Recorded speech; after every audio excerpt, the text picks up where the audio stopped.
नमस्कार, बखबर में आपका स्वागत है। मैं हूं राघवेंद्र सिंह। आज हम बात करेंगे मध्य प्रदेश भाजपा की प्रदेश कार्य समिति के बारे में। दरअसल प्रदेश भाजपा के अध्यक्ष हेमंत खंडेलवाल को लगभग साल भर के आसपास होने आ रहा है जब उनकी ताजपोशी हुई थी, और उसके बाद से लेकर अब तक इस बात के कयास थे कि कब वो अपनी टीम बनाते हैं। और आज उन्होंने अपनी बहुप्रतीक्षित टीम की घोषणा कर दी है। 147 सदस्यीय उनकी टीम है। अगर हम तुलना करें तो पिछली कार्य समिति की बात करें, जो पूर्ववर्ती प्रदेश भाजपा के अध्यक्ष हुआ करते थे विष्णुदत्त शर्मा, उनकी कार्य समिति 200 सदस्यों की थी, और स्थायी आमंत्रित को अगर जोड़ दें तो 222 सदस्यों की उनकी कार्य समिति हुआ करती थी। अब इसकी हम बात करें, हेमंत खंडेलवाल की तुलना करें तो इनकी कुल 147 सदस्यीय कार्य समिति है और उसमें 41 स्थायी आमंत्रित सदस्य हैं। तो कह सकते हैं कि 147 सदस्यीय जो समिति है उसमें बहुत ही उन्होंने बारीकी से, बड़ी चतुराई से क्षेत्रीय संतुलन बनाने की कोशिश की है। कार्य समिति की गरिमा को बनाने की कोशिश की, बहुत अधिक संख्या नहीं रखी है। और जो सीनियर लीडर हैं, चाहे वो हम बात जिक्र करना चाहते हैं देश के प्रधानमंत्री अटल बिहारी वाजपेयी के भांजे अनूप मिश्रा, उनको भी शामिल किया है। वरिष्ठ नेता की अगर हम बात करें तो डॉक्टर गौरीशंकर शेजवार भी इसमें शामिल किए गए हैं। और पुराने ऐसे तमाम लीडर हैं जो लगता था कि अगर वो इसमें शामिल होंगे तो समिति की गरिमा बढ़ेगी। उसमें चंबल संभाग की माया सिंह की हम बात करें, जो राजमाता सिंधिया के निकट के परिवार की थी, उनकी भाभी थी। तो ऐसे बहुत सारे लोग हैं जो जिनका नाम इस चर्चा में आएगा। उसमें केंद्रीय मंत्री शिवराज सिंह चौहान भी है, फिर विजय साहब भी हैं, इंदर सिंह परमार भी है, तुलसी सिलावट भी है, राकेश सिंह है, कैलाश विजयवर्गीय वरिष्ठ मंत्री भी हैं और वरिष्ठ नेता भी हैं।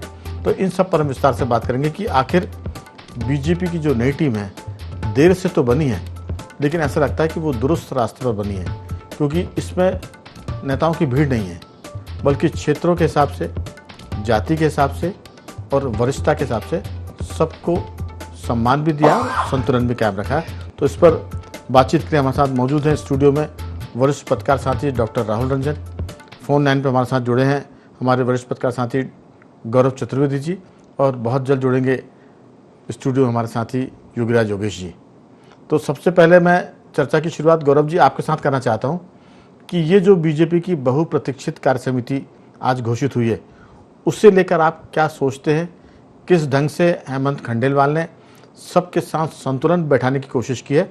और सबसे खास बात, उन्होंने संख्या को बहुत सीमित रखा है। जब पार्टी बढ़ जाती है, बड़ी हो जाती है, तो संख्या को सीमित रखना बहुत बड़ी चुनौती है। और पिछले अगर कार्यकाल की बात करें, जो वी.डी. शर्मा जी का या विष्णुदत्त शर्मा जी का कार्यकाल था, उसमें सदस्य संख्या 222 हो गई थी और यहाँ 141 है। आप क्या सोचते हैं, आपकी राय, और फिर मैं चर्चा को आगे बढ़ाऊंगा। गौरव जी। देखिए राघवेंद्र जी, अगर हम बात करें वी.डी. शर्मा की टीम की, तो वी.डी. शर्मा ने जो टीम बनाई थी उस समय चुनाव एक महत्वपूर्ण भूमिका में थे, और इसलिए चुनाव को दृष्टिगत रखते हुए कई बार बहुत लंबी या जम्बो कार्यकारिणी बन जाती, जम्बो कार्य समिति बन जाती है। इसी प्रकार आपने देखा होगा कि जब कमलनाथ मध्य प्रदेश में मुख्यमंत्री थे तो उन्होंने भी जो आया उसको पत्र बांटे, उसको पद बांटे, अपनी कार्यकारिणी बड़ी की, क्योंकि एक भाव लेकर चलना पड़ता है कि सभी वर्गों को संतुष्ट किया जा सके। लेकिन हाल फिलहाल में ऐसी कोई स्थिति नहीं थी। लेकिन मैं आज जो कार्य समिति सदस्य किए गए हैं, अगर उसको मैं कहूं तो बहुत कुछ करने के लिए हेमंत खंडेलवाल जी के पास कुछ था नहीं। क्योंकि अगर आप देखें, पार्टी संविधान के मुताबिक, पार्टी की रीति नीति के मुताबिक और पार्टी के नियमों के मुताबिक, जो नए नए नियम बनते जा रहे हैं उनके मुताबिक, जो तवज्जो बड़े नेताओं को दी जाना थी या योग्य नेताओं को दी जाना चाहिए थी, वो नहीं दी गई, पहली बात। दूसरी बात, उस प्रोटोकॉल का लिहाज नहीं किया गया जिस प्रोटोकॉल का लिहाज किया जाना चाहिए। जैसे मैं आपको बताऊं कि वी.डी. शर्मा और राकेश सिंह का नाम इतना नीचे कर दिया है, वो उचित नहीं कहा जा सकता है। पूर्व प्रदेश अध्यक्ष रहे और पूर्व प्रदेश अध्यक्ष का एक अधिकार होता है कि उन्हें ऊपर तवज्जो दी जाती है। शिवराज सिंह चौहान, मोहन यादव का नाम स्वाभाविक तौर पर आना था, क्योंकि पूर्व मुख्यमंत्री हैं, वो एक वर्तमान मुख्यमंत्री हैं। बाकी नेताओं की बात करें तो जो जातिगत समीकरण साधने की कोशिश की गई, जो क्षेत्रीय समीकरण साधने की कोशिश की गई, जो गुटी समीकरण साधने की कोशिश की गई, जैसे हम बात करें जो सिंधिया खेमे को इस तरीके से लिया गया है, तो इसको देखने के बाद ये लगता है कि हेमंत खंडेलवाल स्वतंत्र तौर पर कोई निर्णय नहीं ले पाए। उनके पास निर्णय लेने की जो बाध्यताएं थी, उन बाध्यताओं के अंदर ही बनकर उन्होंने अपना पूरा खाका तय किया है आज का। ये तो आपने ठीक कहा, लेकिन वो निर्णय नहीं ले पाए क्योंकि मुझे लगता है कि जो हेमंत खंडेलवाल का स्वभाव है, उनका मानना है, वो कहते भी सार्वजनिक तौर पर कि जो पार्टी की लाइन है वो मेरी लाइन है, उनकी निजी कोई लाइन नहीं है। और निजी लाइन होती तो हम कहते हैं कि उनको आज़ादी नहीं मिली और उन्होंने ठीक से काम या समिति नहीं बनाई। सबसे बड़ी चुनौती तो इस बात की थी कि सदस्य संख्या कम रखी जाए। फिर ये भी नहीं है कि ये अंतिम है, 5-10 सदस्य बढ़ा भी सकते हैं। और जहाँ तक पार्टी के संविधान की या उसकी बात है, तो वो तो आज भी है और कल भी था, जब सदस्य संख्या बहुत ज़्यादा थी। और फिर उसमें चुनाव का कोई तर्क नहीं लगता कि चुनाव था इसलिए बढ़ा दिए, चुनाव नहीं इसलिए हमने घटा दिए। लेकिन अच्छी बात यह कि अनूप मिश्रा, डॉक्टर शहजवार जैसे लोग जो एक तरह से हाशिए पर चले गए थे, उनको लाकर ये साबित किया कि हम पुराने उन लोगों को भी लेकर आएंगे जिनकी पूछ परख 200 में भी नहीं हो पाई थी, 222 में भी नहीं हो पाई थी। तो मुझे लगता है कि शहजवार का एक अलग जो कद है, जिस वर्ग से आते हैं, जिस ढंग की उनकी विधानसभा में जो उनकी एक तरह से परफॉर्मेंस रही है। अनूप मिश्रा जी तो चूँकि सिर्फ इसलिए नहीं कि वो प्रधानमंत्री के भांजे हैं, बल्कि वो भी एक चंबल क्षेत्र में या मध्य प्रदेश में स्थान रखते हैं। तो बहुत सारे नाम है जिस पर हम बात करेंगे। हमारे साथ चर्चा में जुड़ गए हमारे वरिष्ठ सहयोगी, वरिष्ठ पत्रकार साथी योगेश भी। लेकिन उसके पहले मैं चाहूँगा कि इस पूरे मुद्दे पर मध्य प्रदेश भाजपा के महामंत्री राहुल कोठारी क्या कहते हैं, उनको भी सुन लेते हैं, फिर मैं चर्चा को आगे बढ़ाऊंगा। यशस्वी प्रदेश अध्यक्ष श्री हेमंत खंडेलवाल जी ने राष्ट्रीय नेतृत्व के निर्देश अनुसार भारतीय जनता पार्टी की प्रदेश कार्य समिति और विशेष स्थायी आमंत्रित सदस्यों की सूची जारी करी है, जिसमें 106 की सूची जारी होनी थी और जिसमें 33% महिलाओं को स्थान दिया जाना था। उसका पालन करते हुए सभी वर्गों को, सभी अलग अलग विधाओं को इसमें शामिल किया गया है। सभी वरिष्ठों का इसमें मार्गदर्शन मिले, उसके लिए हमने विशेष स्थायी आमंत्रित सूची भी साथ में बनाई है। 15 जुलाई के आसपास ओरछा में भारतीय जनता पार्टी की प्रथम जो कार्य समिति है उसकी बैठक की जाएगी, ऐसा भी इसके लिए तय किया है।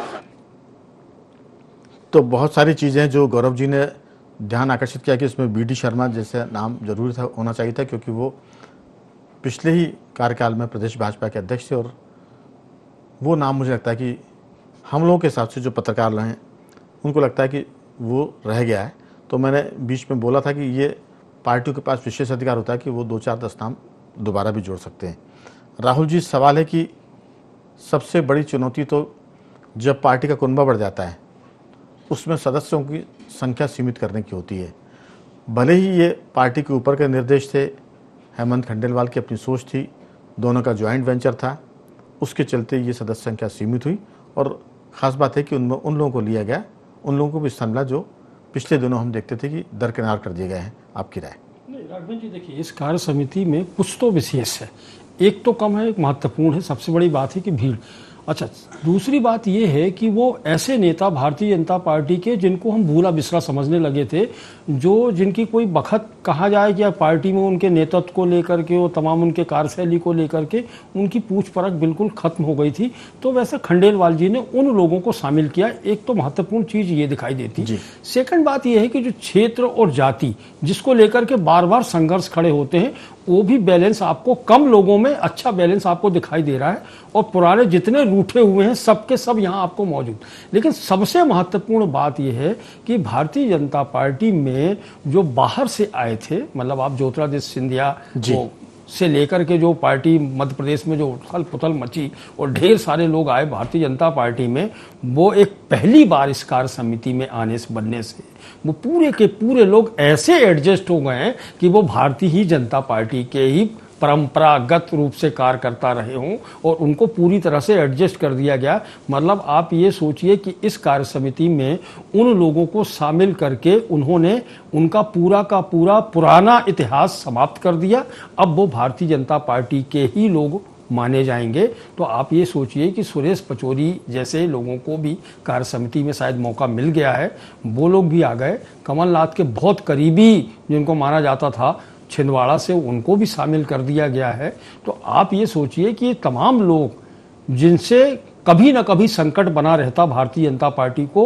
वो राजनीतिक रूप से सक्षम होगा और भारतीय जनता पार्टी ने उनको शामिल करके और उनको महत्व दे करके अपने कुनबे को बड़ा कर लिया और स्थायी रूप दे दिया। तो स्थायी आप मान के चलिए कि बहुत बेहतरीन तरीके से इन लोगों ने मैनेजमेंट किया है। और कार्य समिति, खंडेलवाल जी का पुराना अनुभव है क्योंकि वो अपने पिताजी से सीख करके सब कुछ आए हैं, उनका भी लंबा अनुभव रहा। खंडेलवाल जी की भी एक बुनियाद, जरूर ये कहा जाए कि खंडेलवाल जी बहुत भूरे बिसरे रह गए हों, लेकिन जमीनी पकड़ और भारतीय जनता पार्टी के पुराने नेताओं से उनके संपर्क, इन तमाम चीज़ों का भी यहाँ ध्यान रखा है उन्होंने। इसीलिए गौरीशंकर शेजवार जैसे पुराने नेता, धाकड़ नेता भी इसमें शामिल हो पाए।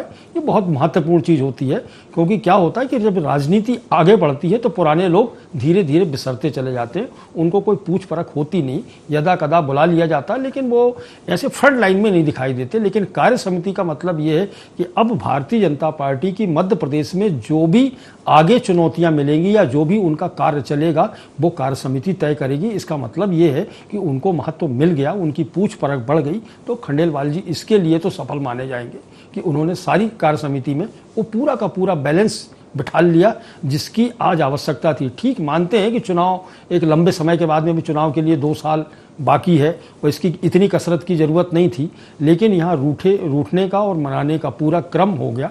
चौथी बात महत्वपूर्ण ये है कि जो बार बार हो रहा है कि ऊपर नीचे, देखिए अंक गणित यहाँ चलता नहीं। कार्य समिति है, अंक गणित चलता नहीं है कि चलिए 1 नंबर पर आ गए तो कोई मुख्यमंत्री नहीं बन जाएगा, 2 पे आ गए तो उप मुख्यमंत्री नहीं बन जाएगा। ये तो एक अध्यक्ष का खुद का पावर है, उसको खुद की शक्तियां हैं कि उसको किस नंबर पे किसको लेना है। तो आप नंबर से नहीं गिन सकते कि मेरा नाम 32वें नंबर पे है तो मैं इस पूरी की पूरी भारतीय जनता पार्टी का 32वें नंबर। कार्य समिति में होना, नंबर चाहे कोई भी हो, उन लोगों को शामिल करना सब महत्वपूर्ण रखता है। तो यहाँ विवाद भले भीतर खाने में भारतीय जनता पार्टी के हो सकता है कि हम किस नंबर पे हमको रखा गया हमारा, तो फिर ऐसे देखे जाए तो भारतीय जनता पार्टी में बहुत इतने सीनियर लोग हैं जिनकी आप कल्पना मुख्यमंत्री से भी नहीं कर सकते। वो मुख्यमंत्री से भी आगे, तो क्या करें, नंबर 1 का प्लस कर दें, नंबर 1 पे 3-4 लोगों को रख दें कि साहब ये समझ लीजिए कि नंबर 1 पे 4 लोग हैं। जैसा होता है खेल कूद की प्रतियोगिताओं में, भाई एक ही जीत गया 3,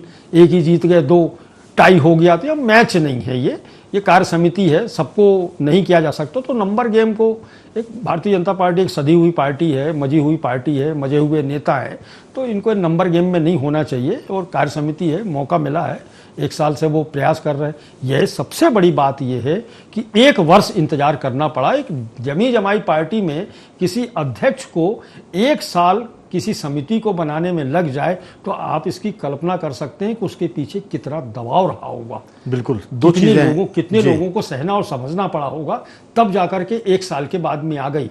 नहीं तो वरना तो 1 महीने के अंदर भारतीय जनता पार्टी जमाए है भाई। यदि ऊपर से सब जगह से हो रहा है तो 1 महीने के अंदर पूरा का पूरा हो सकता है, जम्बो कार्यकारिणी बनी जा सकती है। आप हर राजनीतिक दलों में देखते हैं सब 200, 300 लोगों की सबको खुश करने के चक्कर में वो इतनी जंबो बन जाती है कि पूरी पार्टी ही उसी में समा जाती है समितियों में, बाकी कार्यकर्ता ही नहीं बचते। कई बार तो लगता है कि वो जैसे जुलूस निकल रहा है, एक आम सभा टाइप की हो जाती है, लेकिन फिल्टर करने में, छन्ना लगाने में बहुत मुश्किल काम होता है। और जब पार्टी, मैंने कहा कि उसका कुनबा बढ़ा हो और फिर ज्योतिरादित्य सिंधिया जैसे लोग भी उनकी पूरी टीम के साथ आए हो, फिर आपने कहा कि इस बार लग रहा है कि वो उनमें से वो कांग्रेस से आए हुआ रंग थोड़ा सा धुंधला हो गया या खत्म हो गया। सुरेश पचौरी को लेकर भी पार्टी ने कहा कि अगर हमने किसी को लिया है तो उसको तवज्जो दी जाएगी। अलग बात है कि सुरेश पचौरी कांग्रेस में बड़े कद के नेता थे, केंद्रीय मंत्री भी वो रहे हैं, प्रदेश कांग्रेस के अध्यक्ष भी रहे हैं, लेकिन बीजेपी को कैडर बेस पार्टी माना जाता है। हालांकि अब वो उतनी कैडर बेस बची नहीं, लेकिन कैडर के चक्कर में उनको हो सकता है कि अभी थोड़ी सी न्यूनता मिल रही हो, लेकिन पार्टी का जो उनका रिश्ता है दिल्ली के लोगों से वो बताता है कि उनका कद बढ़ा है, भले ही वो कार्य समिति में सदस्य के तौर पर आए हों। लेकिन सबसे खास बात यह है कि इस पूरे मामले में मैंने कहा कि छन्ना लगाने में, सदस्य संख्या कम करने में बहुत मेहनत लगती है और फिर कोई नाराज भी ना हो, कोई आलोचना का शिकार भी ना हो। वैसे तो आप 500 भी करते हैं तो फिर उसमें आलोचना होती है कि साहब ये रह गए, लेकिन कम संख्या में संतुलन बनाना, वरिष्ठों को मौका देना और विवादों से बचना है, ये कठिन काम है जो हेमंत खंडेलवाल ने 1 साल की प्रतीक्षा के बाद किया। लोग कहते हैं ना, अंत भला तो सब भला, देर आए दुरुस्त आए। आलोचना सबकी होती है, 500 की संख्या में भी होती है।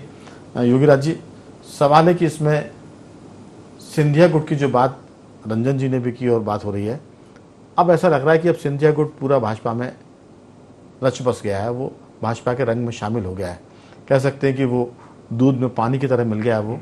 लेकिन ये हम कह रहे हैं, कल के दिन अगर कोई बात होगी तो लोग कहेंगे कि ये तो कल ही भाजपा कांग्रेस से आए हुए लोग हैं। जैसे पन्नालाल शाक्य जी सिंधिया के जो समर्थक मंत्री बने हैं, सिंधिया कैंप के जो है, अभी तक उसी नाम से जाने जाते कि सिंधिया कैंप के, उनकी बड़ी आलोचना कर रहे थे। पार्टी ने उनको नसीहत दी लेकिन कोई ज़्यादा फर्क पड़ा नहीं है। खैर वो अलग विषय है। आपकी राय? 147 की सदस्य संख्या छांट कर लाते लाते कठिन है, लेकिन हेमंत जी ने ये काम किया है। उसमें एक चूक जो गौरव जी ने उसका जिक्र किया है, या तो वो रह गई होगी, कल सुधार हो सकता है, या फिर जानबूझकर भी क्या हो कि बी डी शर्मा इसमें नहीं है। पूर्व अध्यक्ष के नाते आमतौर से रखा जाता है, ऐसी परंपरा रही है। आपकी राय? नहीं, हो सकता है कि उनको कोई बड़ा पद मिले राष्ट्रीय कार्यकारिणी में, यह इसके लिए वेट करना पड़ेगा। लेकिन मध्य प्रदेश की जो कार्यकारिणी, मुझे तो जिस तरीके की खबरें थी उसके मुताबिक तो ये और कम होनी चाहिए थी। जिस तरीके से वह काट छाट लग रही थी और ऐसा लग रहा था कि सिंधिया खेमे के तो बिल्कुल पर कतर दिए जाएंगे। क्योंकि पिछले कुछ समय से आप देखिए, 2 संभाग ऐसे हैं मध्य प्रदेश के जिसकी राजनीति बड़ी उथल पुथल मचाते हैं वो। एक सागर संभाग है और दूसरा ग्वालियर चंबल अंचल का है। और पिछले दिनों में तो सारी की सारी पॉलिटिक्स ही ग्वालियर चंबल अंचल में केंद्रित होकर रह गई। क्योंकि वहाँ इतने बड़े बड़े नेता हैं, नरेंद्र सिंह तोमर है, ज्योतिरादित्य सिंधिया है, बीजेपी के और तमाम संगठन के लोग उसी अंचल से आते हैं। तो वहाँ ऐसा ये लग रहा था कि इस बार थोड़ा सा सिंधिया को कमतर किया जाएगा। लेकिन मैं पहले से भी कहता रहा हूँ कि सिंधिया दोनों ही पार्टियों में, चाहे कांग्रेस हो चाहे भाजपा में हो, ये परफॉर्मर लीडर है ज्योतिरादित्य सिंधिया, और इसलिए इनकी प्रासंगिकता हमेशा बनी रहती है। दूसरी, ये वो लीडर हैं जो अपने लोगों पर दांव लगाते हैं और अपने लोगों के साथ खड़े होते हैं, और इसलिए पूरा का पूरा ग्रुप लेके चलते हैं, और पूरे ग्रुप को उन्होंने एडजस्ट करा दिया। मतलब उनके जो साथी विधायक का चुनाव हार गए थे वो तक इसमें आ गए। गिरिराज दंडोतिया, ऐंदल सिंह कसाना, इमरती देवी, मतलब और मंत्री के तौर पर उनके तो सब है ही वहाँ जी। चाहे वो प्रद्युम्न सिंह हो, चाहे वो सागर से गोविंद राजपूत हों, सिसोदिया हों, चुनाव हारे गुना से। लेकिन जो उनकी पूरी टीम थी वो इसमें एडजस्ट हुई है। इसका अर्थ क्या है? इसका अर्थ ये कि जिस तरीके की राजनीति बीजेपी शुरू करने वाली थी उस पर भी लगाम लग गया है। बीजेपी के कुछ नेताओं को ये गुमान हो गया था कि हम जैसा चाहेंगे वैसे संगठन चलेगा। लेकिन ये बदलते दौर का मध्य प्रदेश है, बदलते दौर की राजनीति है। आपको सबको समाहित करके चलना पड़ेगा, और जो परफॉर्मर होगा वो आगे बढ़ेगा। कई बीजेपी के ऐसे नेता हैं जो ठीक है सीनियर है लेकिन किसी काम के नहीं, धाम के नहीं, लेकिन आप केवल इसलिए कि उनको रखोगे कि साहब ये बड़े सीनियर लीडर है, और इसलिए आप देखो कि जो लगता है कि ये ऐसे जिनकी वजह से पार्टी की छवि बन सकती है, ऐसे लोगों पर पार्टी आजकल दाव लगाती। तो मुझे ऐसा लगता है कि इसमें सिंधिया को बड़ी तवज्जो मिली और मिलना चाहिए। दूसरी एक और महत्वपूर्ण बात है, सागर की राजनीति की तरफ यदि आप आए, शिवराज सिंह चौहान के बड़े खास थे भूपेंद्र सिंह जी, उनका कहीं वो नहीं है उसमें। तो अभी भी जो है उस अंचल में जो 2 संभागों का मैं बार बार जो जिक्र कर रहा हूँ, वहाँ एक अलग ही राजनीति चल रही है। बहरहाल खंडेलवाल जी ने ये साधने की कोशिश की है कि सारे गुट एक साथ आ जाएं और सब मिलके अब काम करें। उसकी टाइमिंग को लेकर भी पता नहीं, शायद चर्चा हुई होगी ना हुई होगी, अचानक कार्यकारिणी आई है। आज ही मोहन यादव जी को लेकर एक वीडियो जारी किया एक अखबार ने, और उसको लेकर हलचल मची हुई है पूरी प्रदेश में, पूरी देश की राजनीति में। और हो सकता है कि उसको सब्सिडाइज करने के लिए कार्यकारिणी घोषित की गई हो। हालांकि इसकी चर्चा बहुत दिनों से थी, लेकिन जो सवाल रंजन जी ने भी उठाया कि प्रदेश की कार्यकारिणी गठित करने में आपको 1 साल लग गया, तो कहीं ना कहीं बहुत सारी चीज़ें चल रही होंगी। लेकिन अब उम्मीद करते हैं कार्यकारिणी आई है, कैसा आने वाली दिशा तय होगी। लेकिन मुझे ये लग रहा है कि 2-4 जो महीने 6 महीने ये मध्य प्रदेश में बहुत कुछ घटने वाला है, और आगे की दिशा भाजपा की कैसी होगी वो अब तय होगी। बिल्कुल आपने ठीक कहा, लेकिन सवाल ये कि भाजपा ने एक बात तो साबित कर दी है कि जो हमारे साथ आकर मिलेगा तो हम उसको अपने में मिला लेंगे। कई बार होता है कि कोई आता है बाद में उसकी उपेक्षा होती है। मैं कांग्रेस के संदर्भ में बात कर रहा हूँ, सिंधिया कैंप की बात कर रहा हूँ। लेकिन आगे आपने कुछ संकेत दिया, देखते कि क्या होता है। लेकिन गौरव जी, सवाल ये कि जो आपने बात की कि बी डी शर्मा का नाम नहीं होना, ये खटक रहा है। ये वैसे जैसे कि बहुत अच्छा आप खाना खा रहे हो या दाल रोटी भी आप खा रहे हैं और अचानक उसमें कोई कंकड़ आ जाए, वैसा लगा। आपकी राय?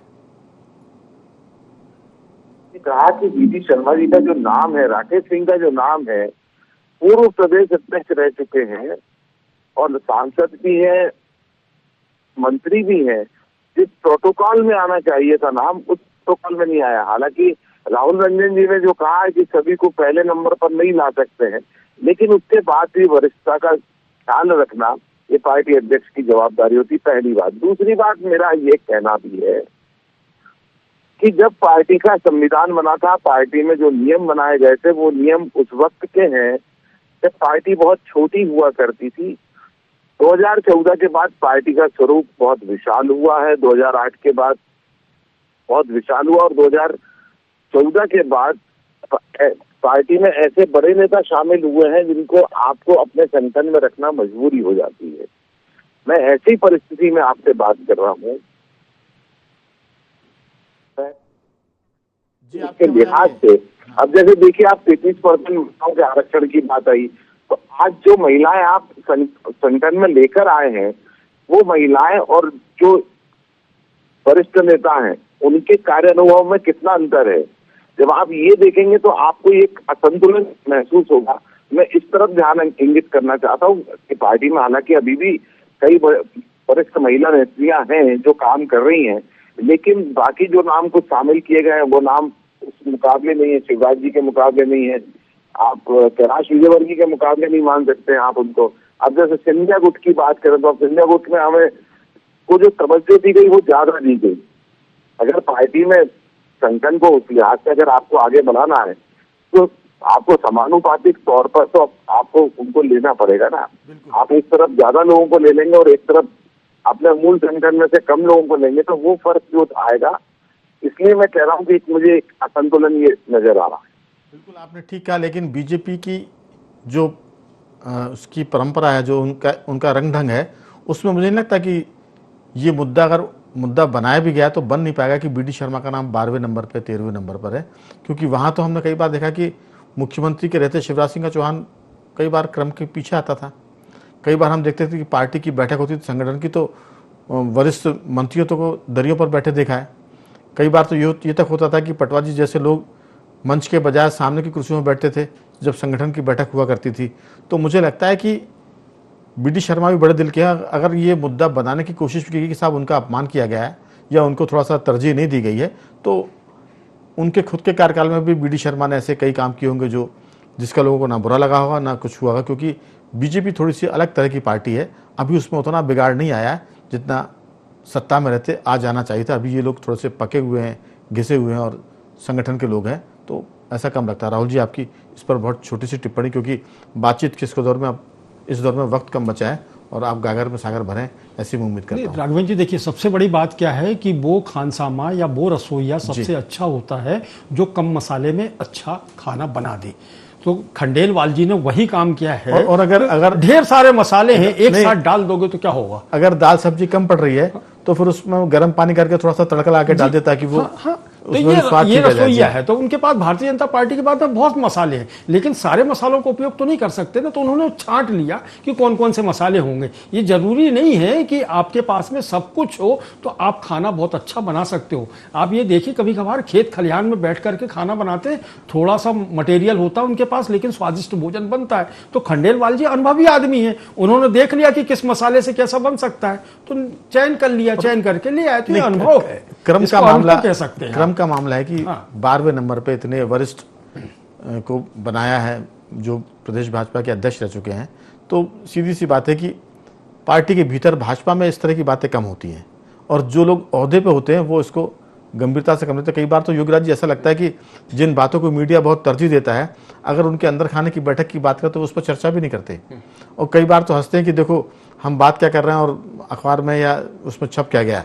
तो मुझे लगता है कि जो लोग हैं ऊंचे कद के, अब सुमित्रा ताई के आप देखें तो नाम कहाँ होगा, विशेष आमंत्रितों में है। विक्रम वर्मा जी का नाम देखें तो कहाँ होगा, वो भी केंद्र मंत्री रह चुके, लेकिन ये सब मार्गदर्शक मंडलों में चले गए। लेकिन बीडी शर्मा की बात जरूर आगे पीछे चलेगी, लेकिन मुझे लगता नहीं कि उस पर कोई पार्टी के भीतर तवज्जो दी जाएगी। आपकी राय बहुत छोटी सी। नहीं, बिल्कुल ठीक बात है, कुछ नाम छूट गए महत्वपूर्ण है, लेकिन मैं बार बार कह रहा हूँ कि उनको हो सकता है कि बड़ा राष्ट्रीय कार्यकारिणी में जगह मिले। लेकिन एक बात जरूर है, भोजन की बात की तो निश्चित तौर पर आपके पास सारे मसाले आपने डाले, रेसिपी तैयार हुई, लेकिन रेसिपी का स्वाद कैसा है ये आने वाले दिनों में पता पड़ेगा।